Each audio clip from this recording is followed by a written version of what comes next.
Experience. ਤੇ ਇਹ ਮੈਂ ਇਹਨੂੰ ਇਸ ਤਰ੍ਹਾਂ ਵਾਜ਼ੇ ਕਰਨ ਦੀ ਕੋਸ਼ਿਸ਼ ਕਰਾਂਗਾ ਕਿ ਜਦੋਂ ਤੁਸੀਂ ਸਮੁੰਦਰ ਤੇ ਜਾਂਦੇ ਹੋ ਨਾ, ਤੇ ਸਮੁੰਦਰ ਨੂੰ ਜਾ ਕੇ ਸਿਰਫ ਵਹਿੰਦੇ ਨਹੀਂ, ਬਲਕਿ ਸਮੁੰਦਰ ਤੇ ਖੜੇ ਹੋ ਕੇ ਉਹਦੀ ਹਵਾ ਦੀ ਨਮੀ ਨੂੰ ਆਪਣੀ ਜਿਲਦ ਤੇ ਮਹਿਸੂਸ ਕਰਦੇ ਹੋ। ਇੱਕ ਹਿੱਸ ਸ਼ਾਮਿਲ ਹੋ ਗਈ, ਉਹਦੀ ਹਵਾ ਦੀ ਆਵਾਜ਼ ਸੁਣਦੇ ਹੋ ਔਰ ਪਾਣੀ ਦੀ ਆਵਾਜ਼ ਸੁਣਦੇ ਹੋ। ਦੂਸਰੀ ਹਿੱਸ ਸ਼ਾਮਿਲ ਹੋ ਗਈ, ਜ਼ਰਾ ਸਰਾ ਮੂੰਹ ਖੋਲੋ ਤੇ ਉਹਦੇ ਜਿਹੜੇ ਬੁਖਾਰਾਤ ਵਗੈਰਾ ਨੇ, ਉਹਦਾ ਜਿਹੜਾ ਜ਼ਾਇਕਾ ਹੈ ਹਲਕਾ ਹਲਕਾ ਤੁਹਾਨੂੰ ਉਹ ਮਹਿਸੂਸ ਹੋਏਗਾ। ਤੀਸਰੀ ਹਿੱਸ ਸ਼ਾਮਿਲ ਹੋ ਗਈ ਔਰ ਅੱਖਾਂ ਤੇ ਹੈ ਹੀ ਨੇ, ਠੀਕ ਹੈ ਨਾ।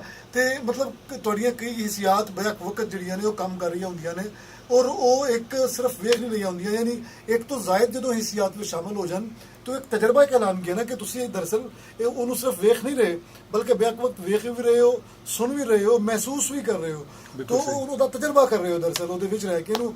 बल्कि एक बारी मैं पढ़िया कि टोटल इमर्जन एक तरीका है अंग्रेजी सिखाने ਦਾ। ਉਹਦੇ ਵਿੱਚ ਇਹ ਹੁੰਦਾ ਹੈ ਕਿ ਅੰਗਰੇਜ਼ੀ ਸਿਰਫ ਉਹ ਟੈਂਸ ਨਹੀਂ ਸਿਖਾਏ ਜਾਂਦੇ, ਟੀਚਰ ਆ ਕੇ ਸਿਰਫ ਇਹ ਨਹੀਂ ਦੱਸਦਾ ਕਿ ਇਹ ਗ੍ਰਾਮਰ ਦੇ ਬੁਨਿਆਦੀ ਰੂਲ ਨੇ, ਇਹ ਸਬਜੈਕਟ ਹੈ, ਆਬਜੈਕਟ ਹੈ, ਵਰਬ ਹੈ, ਇਹ ਨਹੀਂ ਦੱਸਦਾ, ਬਲਕਿ ਜਿਹੜਾ ਬੰਦਾ ਸਿੱਖਣ ਵਾਲਾ ਹੈ ਉਹਨੂੰ ਐਸਾ এনवायरमेंट ਦੇ ਦਿੱਤਾ ਜਾਂਦਾ ਹੈ, ਉਹਨੂੰ এনवायरमेंट ਦੇ ਦਰਮਿਆਨ ਕਰਾ ਦਿੱਤਾ ਜਾਂਦਾ ਹੈ ਜਿੱਥੇ ਚਾਰਾਂ ਪਾਸੇ ਸਿਰਫ ਅੰਗਰੇਜ਼ੀ ਹੁੰਦੀ ਹੈ। ਸਹੀ, ਸੁਣਨ ਵਾਲੇ ਵੀ ਅੰਗਰੇਜ਼ੀ ਸੁਣਨਗੇ, ਬੋਲਣ ਵਾਲੇ ਵੀ ਅੰਗਰੇਜ਼ੀ ਬੋਲਣਗੇ। ਜੋ ਉੱਥੇ ਮਟੀਰੀਅਲ ਪਿਆ ਹੈ, ਮੈਗਜ਼ੀਨ ਪਏ ਨੇ, ਰਿਸਾਲੇ, ਅਖਬਾਰਾਂ, ਕਿਤਾਬਾਂ, ਉਹ ਸਭ ਅੰਗਰੇਜ਼ੀ ਚ ਹੋਣਗੀਆਂ। ਸਵਾਲ ਪੁੱਛਣਾ ਅੰਗਰੇਜ਼ੀ ਚ, ख्वाब वेख रहे हैं अंग्रेजी इन आखिदा टोटली इमर्स हो जाना, विच डुब जाना, गर्क हो जाना किसी एक किसी सूरत हाल दे विच। बर्लिट्स मेथड भी शायद एदी कमोबेश बिल्कुल बिल्कुल ਇਹ ਦਰਅਸਲ ਬਰਲਿਟਸ ਬੰਦਾ ਸੀ ਜਿਹਨੇ ਟੋਟਲ ਇਮਰਜਨ ਦਾ ਮੈਥਡ ਕੱਢਿਆ ਸਿਖਾਉਣ ਦਾ, ਇਸ ਵਾਸਤੇ ਇਹਨੂੰ ਬਰਲਿਟਸ ਮੈਥਡ ਵੀ ਕਿਹਾ ਜਾਂਦਾ। ਤੇ ਤੁਸੀਂ ਬਿਲਕੁਲ ਠੀਕ, ਸ਼ੁਕਰੀਆ, ਤੁਸੀਂ ਯਾਦ ਦਿਵਾ ਦਿੱਤਾ। ਅੱਛਾ, ਫਿਲਮ ਵੀ ਬਿਲਕੁਲ ਇਸੇ ਤਰ੍ਹਾਂ ਹੀ ਹੈ ਫਵਾਦ ਸਾਹਿਬ। ਤੁਸੀਂ ਜਦੋਂ ਟਿਕਟ ਲੈ ਕੇ ਸੀਟ ਤੇ ਜਾ ਕੇ ਬਹਿ ਜਾਂਦੇ ਹੋ ਨਾ, ਤੇ ਉਸ ਤੋਂ ਬਾਅਦ ਤੁਸੀਂ ਆਪਣੀਆਂ ਹਿੱਸਿਆਤ ਜਿਹੜੀਆਂ ਨੇ ਉਹ ਥੀਏਟਰ ਦੇ ਹਵਾਲੇ ਕਰ ਦਿੰਦੇ ਹੋ, ਹਾਲ ਦੇ ਹਵਾਲੇ। ਹੁਣ ਅੱਛਾ ਸਿਨੇਮਾ ਜਿਹੜਾ ਉਹ ਸਿਰਫ ਤੁਹਾਨੂੰ ਉਹ ਪਿਕਚਰ ਨਹੀਂ ਵਿਖਾਏਗਾ ਬਲਕਿ ਸਾਊਂਡ ਵੀ ਹੋਣਗੀਆਂ, ਉਹਦੀ ਸਾਊਂਡ ਦੀ ਵੇਵਸ ਵੀ ਤੁਹਾਡੇ ਕੰਨਾਂ ਤੱਕ ਹੋਣਗੀਆਂ। ਔਰ ਫਵਾਦ ਸਾਹਿਬ ਫਿਰ ਜਿਹੜਾ ਅੱਛਾ ਸਿਨੇਮਾ ਹੈ ਉਹ ਸਿਰਫ ਸਾਊਂਡ ਦੀ ਵੇਵਸ ਕੰਨਾਂ ਤੱਕ ਨਹੀਂ ਪਹੁੰਚਾਏਗਾ, ਬਲਕਿ ਜਦੋਂ ਕਿਸੇ ਬਲਾਸਟ ਹੋਏਗਾ ਜਾਂ ਬੇਸ ਟਾਈਪ ਡਰਮ ਦੀ ਬੀਟ ਆਏਗੀ ਨਾ, ਤੇ ਉਹਦੇ ਸਪੀਕਰਸ ਦੇ ਵਿੱਚੋਂ ਨਿਕਲ ਕੇ ਸਾਊਂਡ ਦੀਆਂ ਵਾਈਬ੍ਰੇਸ਼ਨਸ ਨਿਕਲ ਕੇ ਤੁਹਾਡੇ ਜਿਸਮ ਦੇ ਆਰ ਪਾਰ ਹੋਣਗੀਆਂ, ਤੁਹਾਡੀ ਸੀਟ ਬਕਾਇਦਾ ਹਿੱਲੇਗੀ। ਤੁਸੀਂ ਇਹ ਹਲਕਾ ਜਿਹਾ ਇਰਤਾਸ਼ ਜਾਂ ਜ਼ਲਜ਼ਲਾ ਜਿਹੜਾ ਹਲਕਾ ਜਿਹਾ ਤੁਸੀਂ ਅੱਛੇ ਸਿਨੇਮੇ 'ਚ ਫਵਾਦ ਸਾਹਿਬ ਤੁਸੀਂ ਖੁਦ ਵੀ ਐਕਸਪੀਰੀਅੰਸ ਕੀਤਾ ਹੋਏਗਾ। ਇਹ ਚੀਜ਼ ਇਹਨੂੰ ਕੀ ਆਖਿਆ, ਇਹਨੂੰ ਐਕਸਪੀਰੀਅੰਸ ਹੀ ਆਖੀਦਾ ਨਾ।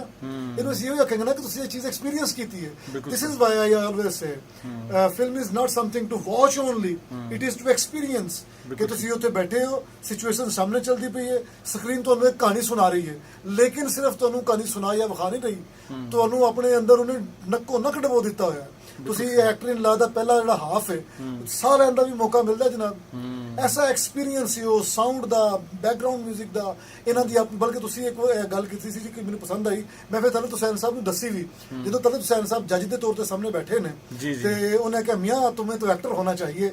ਉਹਦੀ ਆਵਾਜ਼ ਦਾ ਜੋ ਗ੍ਰੈਂਜਰ ਹੈ ਫਵਾਦ ਸਾਹਿਬ, ਉਹ ਟੀਵੀ ਤੇ ਤੁਸੀਂ ਕਰ ਸਕਦੇ ਹੋ ਉਹਨੂੰ ਇੰਜੋਏ। ਬਿਲਕੁਲ ਸਹੀ ਕਿਹਾ ਸੀ, ਉਹ ਸਿਰਫ ਗੂੰਜਦੀ ਰਹੀ ਹੈ, ਗੂੰਜਦੀ ਰਹੀ ਹੈ, ਉਹ ਤੁਹਾਡੀ ਰੂਹ ਦੇ ਵਿੱਚ ਨਹੀਂ ਰੈਜ਼ੋਨੇਟ ਕਰਦੀ ਰਹੀ।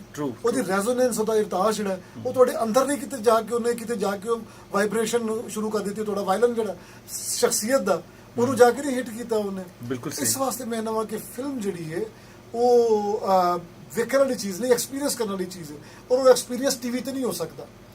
ਫਿਲਮ ਜਿਹੜੀ ਹੈ ਉਹ ਜਿਸ ਤਰ੍ਹਾਂ ਕਿ ਆਖੀਦਾ ਰੋਟੀ ਖਾਣ ਵਾਸਤੇ ਬਣਾਈ ਜਾਂਦੀ ਹੈ, ਠੀਕ ਹੈ ਜੀ, ਸਕੂਲ ਪੜ੍ਹਨ ਵਾਸਤੇ ਬਣਾਏ ਜਾਂਦੇ ਨੇ, ਫਿਲਮ ਸਿਨੇਮੇ ਚ ਲਾਉਣ ਵਾਸਤੇ ਬਣਾਈ ਜਾਂਦੀ ਹੈ, ਟੀਵੀ ਤੇ ਲਾਉਣ ਵਾਸਤੇ ਨਹੀਂ ਬਣਾਈ ਜਾਂਦੀ। ਬਹੁਤ ਅੱਛੇ, ਬੜੀ ਅੱਛੀ ਤੁਸੀਂ ਗੱਲ ਕੀਤੀ ਔਰ ਮੇਰੇ ਤੇ ਕਾਫੀ ਸਾਰੇ ਕਨਸੈਪਟ ਕਲੀਅਰ ਹੋ ਗਏ।